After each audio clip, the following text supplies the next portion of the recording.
Salutations, chers auditeurs. Vous écoutez Louis Bernard.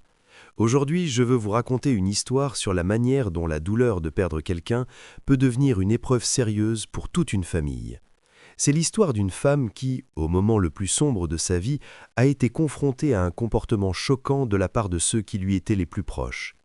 Parfois, les personnes en qui nous avons le plus confiance peuvent nous décevoir de la façon la plus cruelle. Marie-Nicole Dubois a consacré toute sa vie à la collection d'antiquités. Son appartement de 2 pièces sur Ostojenka était rempli de commodes sculptées du XVe siècle, de figurines en porcelaine de Dresde, de tableaux dans des cadres dorés ouvragés et d'argenterie datant de l'époque de Catherine la Grande.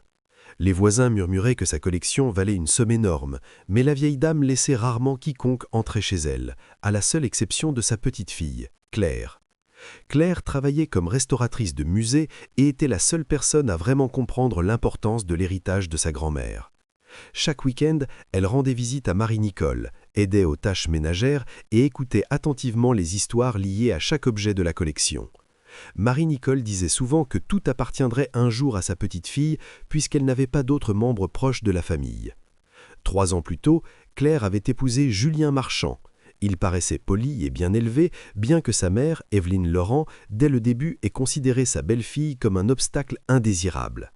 Evelyne Laurent travaillait comme experte en antiquités dans une maison de vente parisienne et connaissait parfaitement les valeurs du marché.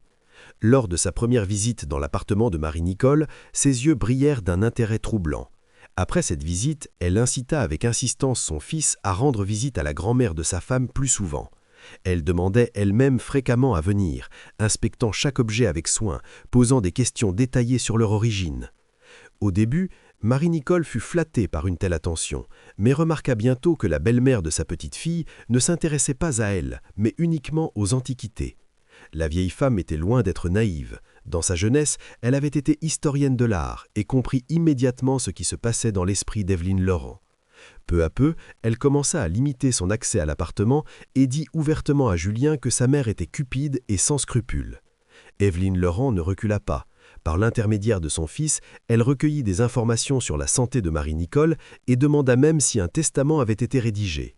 Julien expliqua ces questions comme de la sollicitude envers une femme âgée, mais Claire comprenait parfaitement leur véritable motivation, surtout après que sa belle-mère se mit une fois de plus à faire la leçon sur les erreurs courantes dans la conservation des objets précieux.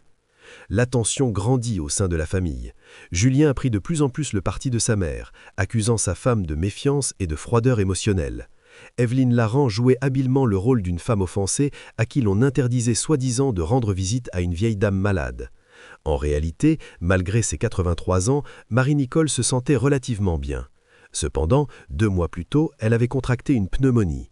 Claire prit un congé et passa jours et nuits au chevet de sa grand-mère.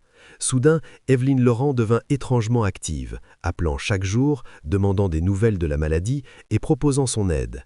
Julien admirait l'attention de sa mère et ne comprenait pas pourquoi sa femme répondait avec autant de réserve. Marie-Nicole se rétablit, mais sa santé ne fut plus jamais la même. Durant sa dernière semaine, elle quittait rarement son lit, bien que son esprit restât vif. Claire sentit que la fin approchait et tenta de passer chaque moment libre avec sa grand-mère.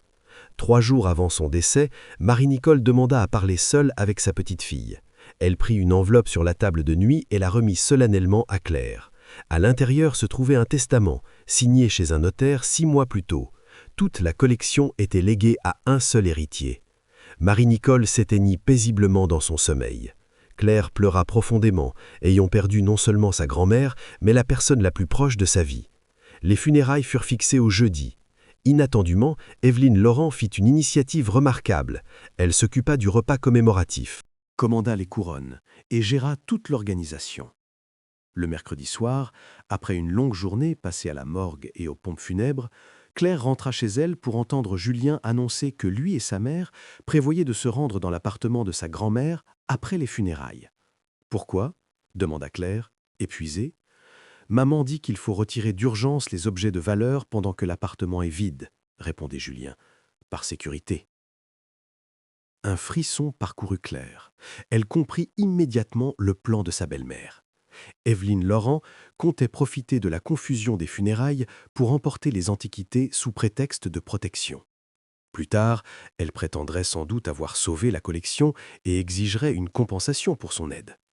Julien, je suis l'unique héritière selon le testament, dit Claire calmement. Personne n'a le droit de toucher quoi que ce soit sans mon consentement. Quel testament s'exclama Julien, se levant d'un bond. Tu n'en as jamais parlé. Grand-mère m'a demandé de ne pas le faire, avant les funérailles. Julien fronça les sourcils, sortit son téléphone et passa un appel. Claire entendit des bribes. Maman, le testament, toute la collection. 10 minutes plus tard, Evelyne Laurent apparut à la porte, le visage froid et figé. « Ma chère Claire, » commença-t-elle doucement, « tu dois comprendre, de telles valeurs ne peuvent rester sans surveillance. Les serrures sont anciennes, l'appartement sera vide.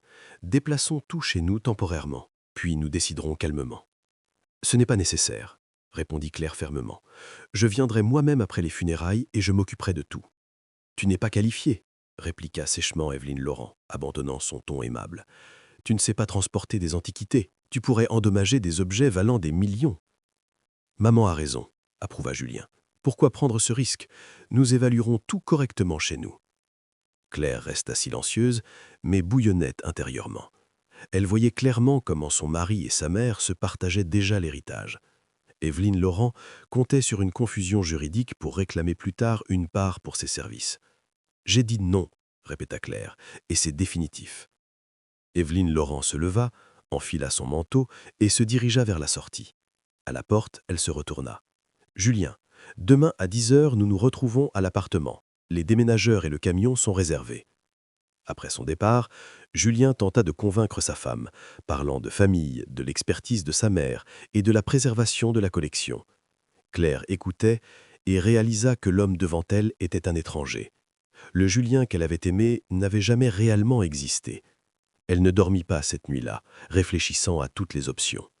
Au matin, un plan était prêt. Elle s'habilla tôt et partit sans un mot. Les funérailles furent lourdes. Debout près de la tombe, Claire demanda silencieusement pardon de n'avoir pas su protéger sa grand-mère des proches cupides. Evelyne Laurent jouait la comédie du chagrin tout en regardant constamment l'heure. Julien semblait nerveux, essayant de parler à sa femme, mais elle répondait brièvement. Après la cérémonie, Evelyne Laurent s'approcha. « Alors, ma chère, allons nous occuper de l'appartement. La voiture et les déménageurs attendent. »« Bien sûr, » accepta Claire de façon inattendue. « Allons-y. » Evelyne Laurent fut surprise mais le cacha. Julien poussa un soupir de soulagement pensant que sa femme avait cédé. 2 voitures s'arrêtèrent devant l'immeuble d'Ostojenka. Dans l'une se trouvaient Julien, sa mère et Claire, dans l'autre 4 déménageurs. Un camion attendait à l'entrée. Ils montèrent au 4e étage. Claire ouvrit la porte. Evelyne Laurent entra, regarda autour d'elle et se figea. L'appartement était complètement vide. Impeccable. Aucune antiquité, aucun meuble, aucun tapis, ni tableau. Seuls restaient des murs nus, un linoléum usé et une ampoule solitaire. « Où est tout ?» balbutia-t-elle. « En lieu sûr, » répondit Claire calmement. Julien se précipita dans les pièces, ouvrant des placards vides. Les déménageurs restèrent gênés sur le seuil. « Qu'as-tu fait ?» cria Julien. « Où est la collection ?»« Mon mari et ma belle-mère sont venus à des funérailles avec des déménageurs et un camion pour voler des antiquités d'une valeur de 12 millions de roubles, dit Claire calmement. Ils ne s'attendaient simplement pas à cela. « Tu as tout volé !» hurla Evelyne Laurent. « Appelle la police !»« J'ai pris ce qui m'appartient légalement, » répondit Claire. « J'avais le testament, les clés et tous les documents à l'avance. » Evelyne Laurent tremblait de rage. Julien saisit les épaules de Claire, exigeant des explications. Les déménageurs se déplacèrent mal à l'aise. « Comment oses-tu » Evelyne Laurent leva la main, mais Claire attrapa son poignet. Des années de travail au musée lui avaient donné de la force. « Je ne te le conseillerais pas, » dit-elle doucement, « ou je déposerai plainte pour tentative d'agression. » La belle-mère recula, la haine brûlant dans ses yeux. « Tu le regretteras, » siffla-t-elle, « je ferai annuler le testament. »« Vous n'êtes pas une parente, » répondit Claire calmement. Evelyne Laurent comprit qu'elle avait perdu, mais continua d'insister. « Vous êtes mariée, » déclara-t-elle, « il a des droits. »« Uniquement sur les biens communs, » corrigea Claire. « L'héritage appartient exclusivement à l'héritier. » Julien avait l'air abasourdi. Pour la première fois, il voyait clairement sa femme. La suite se déroula rapidement. Divorce, échec de toutes les tentatives juridiques, une nouvelle vie. La collection resta protégée, la cupidité fut punie, la justice triompha, même si elle dut être défendue.